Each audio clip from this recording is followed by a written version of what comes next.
प्यारे बच्चों नमस्कार। मैं कृष्णकांत त्रिपाठी अपने चैनल में आपका स्वागत करता हूं। कक्षा 10 गणित में हम लोग दूसरा चैप्टर पूरा कर चुके हैं। आज शुरू करते हैं चैप्टर 3। चैप्टर 3 है दो चर वाले रैखिक समीकरण। पहले अध्याय में हमने चर अचर ये सब सीख लिया था, रैखिक बहुपद भी सीखा था दूसरे अध्याय में। तो अब आप कहेंगे कि रैखिक वहाँ बहुपद था, यहाँ पे रैखिक समीकरण है। तो रैखिक बहुपद क्या होता था? ax plus B Y plus C. ये क्या होता था? ये होता था रैखिक बहुपद। ये आपने पढ़ा था। तो रैखिक समीकरण में क्या अंतर हो जाएगा? ax plus B Y plus C बराबर 0। ये है रैखिक समीकरण। तो समीकरण और बहुपद में क्या अंतर है कि बहुपद में बराबर में कोई संख्या आपको नहीं दी हुई होती है, जबकि समीकरण में बराबर में कोई ना कोई संख्या आपको दी जाती है। तो इस तरह के समीकरण को हम रैखिक समीकरण कहते हैं। और इसमें क्या देखते हैं? इसमें हम लोग देख रहे हैं कि जो दो चर हैं, चर हमारे कौन से हैं? x और y। ये क्या है? चर है। इनकी घात, चरों की घात कितनी है? चरों की सबसे बड़ी घात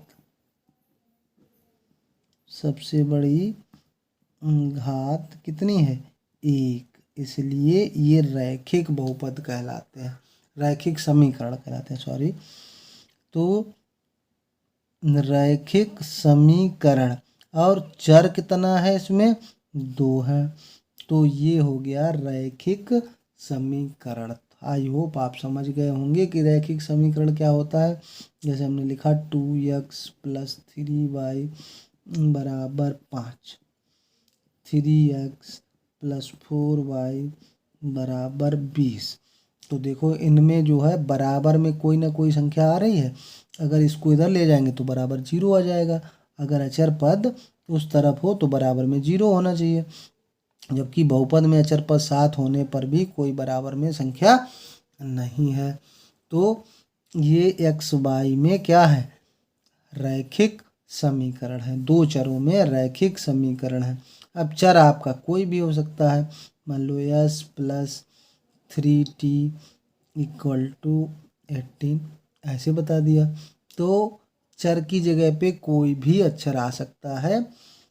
ABCD का कोई भी अक्षर, 26 अक्षरों में से कोई भी अक्षर आ सकता है।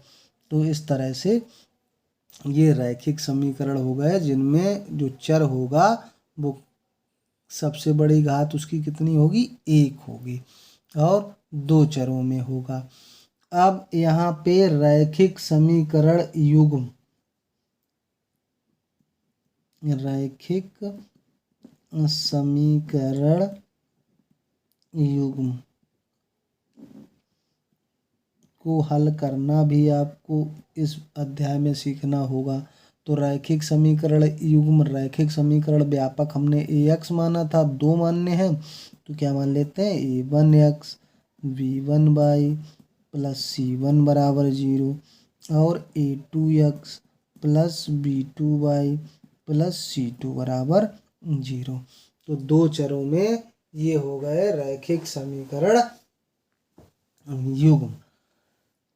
अब इनको हल करने की इसमें विधियां भी हम लोगों को जाननी होगी। तो 4 विधियां से हम लोग इन रैखिक समीकरणों को हल कर पाएंगे।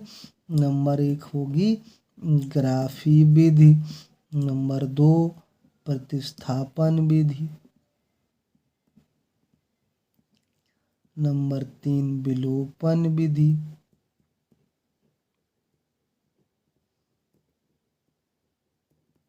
और नंबर 4 जो है वो है वज्र गुणन विधि। इन विधियों का प्रयोग करके हम लोग क्या करेंगे? रैखिक समीकरण को हल करना सीखेंगे। तो पहली प्रश्नावली में हम लोगों को केवल ग्राफी विधि यानी कि पहले तो उनको समीकरण बनाना है, इसको क्या कहते हैं, बीजी रूप में, बीजगणितीय रूप में लिखना, और ग्राफ खींचना उसको हम लोग कहते हैं ग्राफी रूप में व्यक्त करना, और ग्राफी विधि से हल करना। तो पहली एक्सरसाइज में देखते हैं पहला सवाल आप लोग किताब से देखेंगे, मैं पढ़ रहा हूँ, आप लोग मिलाते जाएंगे। आफताब अपनी पुत्री से कहता है, 7 वर्ष पूर्व मैं तुमसे 7 गुनी आयु का था, अब से 3 वर्ष बाद मैं तुमसे केवल 3 गुनी आयु का रह जाऊंगा। इस स्थिति को बीजगणितीय एवं ग्राफी रूपों में व्यक्त कीजिए। अब आफताब कोई है जो अपनी पुत्री से कहता है, तो अब इसमें 2 लोग हैं, तो 2 चर मान लेंगे। माना आफताब की वर्तमान आयु, जो भी काम हम करेंगे इस समय प्रेजेंट में जो है उससे बात होती है, तो हम लोग मानेंगे क्या, आफताब की वर्तमान आयु x वर्ष, और पुत्री की, आफताब की वर्तमान आयु ये हो गई, और पुत्री की दूसरा चर मान लेते हैं y वर्ष हो गई। फिर उसमें जो कंडीशंस दी होती हैं उसको हम लोग फॉलो करते जाते हैं। प्रथम शर्त क्या लिखी हुई है, प्रथम शर्त ये है कि 7 वर्ष पूर्व मैं तुमसे 7 गुनी आयु का था, मतलब 7 वर्ष पीछे की बात कर रहा है। तो अगर अभी आप 15 साल के हैं तो हम पूछे 7 साल पीछे कितने साल के थे, तो क्या बताएंगे आप, 15 से 7 कम कर देंगे, 8 साल के थे। तो अभी आफताब x वर्ष का है, अभी 7 साल पीछे कितना रहा होगा, तो क्या करेंगे, जब पीछे की बात करते हैं तो जितना पीछे जाते हैं उतना कम कर देते हैं, तो क्या करेंगे 7 घटा देंगे। 7 वर्ष पूर्व आफताब की आयु, आफताब की आयु या उम्र कितनी रह जाएगी, 7 वर्ष पूर्व इतनी होगी x माइनस 7 वर्ष, और 7 वर्ष पूर्व पुत्री की आयु जो है रही होगी वो अभी 22 साल की है, 7 वर्ष पीछे इससे 7 साल कम रही होगी। अब उसने कहा क्या है, कहा ये है कि 7 साल पहले जो आफताब था वो x माइनस 7 साल का था, और उसकी बिटिया y माइनस 7 साल की थी, लेकिन 7 साल पहले ये बेटी उससे 1/7 गुनी थी, मतलब ये जो है इसका 7 गुना था। तो अगर दोनों को बराबर करना है तो लड़की की उम्र में, पुत्री की उम्र में 7 से गुणा कर दें। x माइनस 7 बराबर 7y माइनस 7 सत्ते 49, x y इधर लाए 7y और माइनस 7 है 49 इधर लाए तो प्लस 49 हो जाएगा, बराबर 0। x माइनस 7y और प्लस का कितना रह जाएगा 42 बराबर 0।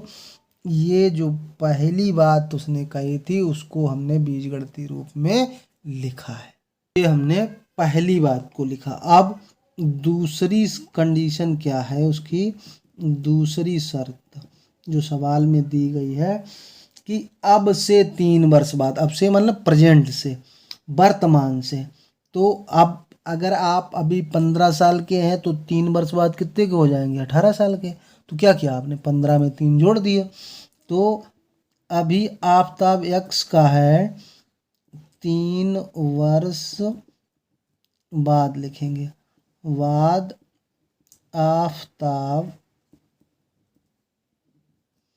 की आयु कितनी हो जाएगी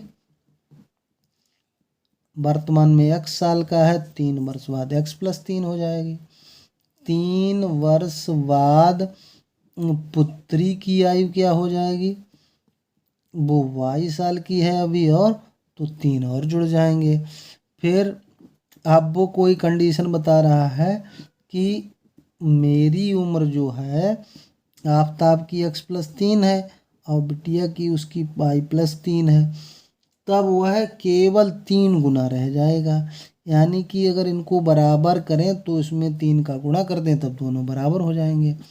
x+3 बराबर 3y+9, और इधर लाएंगे तो x-3y+3 और 9 इधर आएगा माइनस का 0, यानी कि x-3y-6 बराबर 0।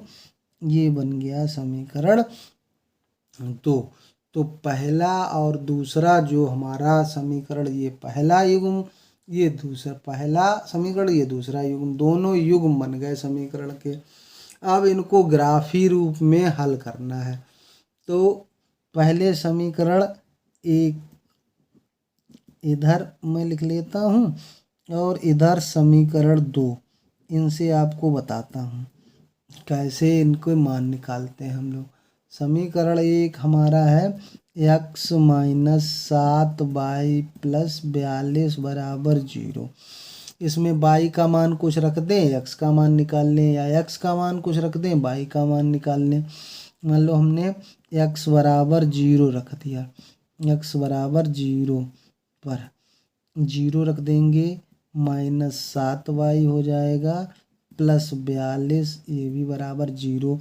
7y को उधर कर देंगे तो प्लस का हो जाएगा, इधर 42 रह जाएगा, तो y का मान कितना हो जाएगा 6।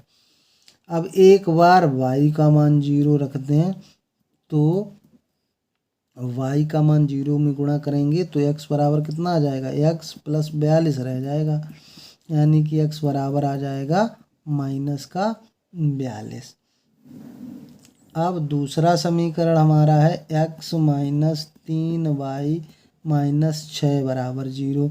इसमें x बराबर 0 रख दें तो क्या होगा, 0 - 3y-6 बराबर 0, यानी कि -3y बराबर 6, और y का मान निकालेंगे तो 6/-3, 3 दूना यानी कि -2 आ गया। अब इसी प्रकार से y बराबर एक बार 0 रख दें तो क्या हो जाएगा, x -0 - 6 बराबर 0, यानी कि x बराबर आ जाएगा 6। x बराबर अगर हमने 6 रख दिया तो ये मान हमने निकाल लिए। कम से कम 2-3 मान निकाल लेंगे। हमने 0 रखा है, ये ज़रूरी नहीं कि आप 0 ही रखें, कुछ भी रख सकते हैं मान, तो मान तो प्राप्त हो जाएगा। लेकिन ये रखें कि ऐसा मान रखें कि जिससे बटे में दशमलव वाला मान ना प्राप्त हो, तो ज़्यादा बेटर रहेगा, क्योंकि उसको ट्रेसिंग करने में दिक्कत होगी आपको। अब यहाँ पे अगर हम एक मान और रख लें इस समीकरण में, x बराबर 6, तो x बराबर 6 इस समीकरण में रखेंगे, y बराबर 6 रख दें, y बराबर 6 पे तो आ ही गया। चलो 2 ही मान रखते हैं। फिर आपको एक ग्राफ पेपर मिलेगा परीक्षा में, नहीं तो अभी आप एक ग्राफ की कॉपी खरीदिए और उस पे इसको बनाइए। ये तो कक्षा 9 में आप पढ़ाई होगा कि राइट साइड तरफ +x होता है और लेफ्ट साइड में -x होता है। ऊपर की तरफ +y होता है और नीचे की तरफ ये -y होता है। बीच में ये मूल बिंदु होता है जहाँ न x का कुछ मान है न y का। यहाँ पे x और y के मान 0 0। फिर बराबर दूरी पर 1 2 3 4 5 6 7 8 इस तरह से बिंदुओं की ट्रेसिंग कर लेते हैं। -2 -3 -4 -5 -6 1 2 3 4 5 और 6। इसी तरह से -1 -2 -3 -4 -5 -6। अब देखेंगे पहले जो हमने मान रखा था, पहले क्या हमने मान रखा था x बराबर 0 तो y बराबर 6। तो यहाँ पर बिंदु क्या हुआ, बिंदु में हमेशा x का मान पहले और y का मान बाद में रखते हैं। तो 0, 6 एक बिंदु है। यहाँ पे x बराबर 6 मिला और x बराबर -42 और y का मान मिला 0। दूसरे समीकरण में देखें तो यहाँ पे बिंदु हमारा क्या निकला, x का मान 0 तो y का मान -2 निकला। यहाँ पे बिंदु हमारा निकला x का मान 6 और y का मान 0 निकला। तो इस तरह से ये हमेशा ध्यान रखेंगे कि बिंदुओं में x का मान पहले रखते हैं। तो पहले वाले समीकरण की ट्रेसिंग करते हैं। 0, 6 x का मान 0 और y पे 6 चलना है। तो यहाँ पे पहुँच गए, कोई बिंदु नाम लिख देंगे 0, 6। दूसरा -42, 0। अब -42 कहाँ, इधर बहुत दूर होगा, इधर मान लेते हैं कहीं x अक्ष पे 42 जहाँ संख्या आएगी वहाँ पे होगा। तो इसका ग्राफ कैसे खींचेगा, इस तरह से खींचेगा। इसको आगे पीछे और बढ़ा सकते हैं। जब ग्राफ पेपर पे आपसे खींचेंगे तो सीध में बिल्कुल खींचेगा। दूसरे समीकरण की ट्रेसिंग करते हैं। दूसरा समीकरण का बिंदु है हमारा 0, -2, यानी कि x पे हमको 0 चलना है, y पे -2 चलना है। तो ये बिंदु हो गया, हमने डाल दिया इसको C, 0, -2। और फिर एक 6, 0, x पे 6 चलना है और y पे 0 चलना है। ये मान लेते हैं D हो गया 6, 0। तो एक ये ग्राफ हो गया आपका इस तरह से, ये सीधा चला जाएगा। अब इनको आगे बढ़ाएंगे तो जहाँ पर ये रेखाएं काट जाएंगी, अब इसमें इनका मान रख देते हैं। ये किसका ग्राफ है, x -7y + 42 बराबर 0। और ये किसका है, x -3y - 6 बराबर 0। तो इस तरह से ग्राफ खिंच जाएगा। तो ये ग्राफी रूप में व्यक्त करना है।